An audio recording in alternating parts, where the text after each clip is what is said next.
ডিমের ভিতরে দেখো সব বাচ্চাগুলো মারা গেছে। 3-4 দিন থেকে রোদ ওঠার তো নাম নেই, বাচ্চাগুলোর কিচিরমিচির শুরু হয়ে গেছে। তো এদের ফটাফট খেতে দিয়ে দিলাম। খেতে দেওয়ার পর দেখো কে কার উপরে আগে খাওয়া দাওয়া করবে। এরপর বড় মুরগিগুলোকে খেতে দিয়ে ডিমগুলোকে বের করে নিয়ে আসতেই দেখো ছোট শয়তানটায় চলে আসছে ডিম দেখতে। এরপর আমিও টিফিন করে চলে গেলাম মার্কেটে গিয়েছি, কিছু সবজি কিনলাম, তারপরে মাংস নিলাম আর চলে এলাম বাড়ি এসে দেখি ছুটকুটাও খেতে এসে, তো এদেরও পেট পুজো করে দিলাম।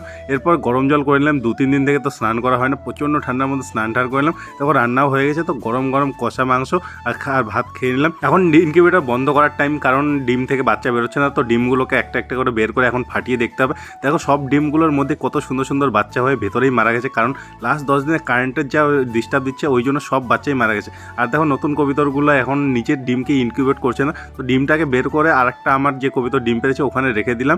এরপরে এদেরও পেট পুজো করে দিলাম। দেখো কবিতরটা নিজের ডিম ভেবে এর উপরে বসে ইনকিউবেট করছে, আর এর মধ্যেই দেখো ভাইগুলোর সাউন্ড বার নিয়ে এসে কত সুন্দর সাউন্ড।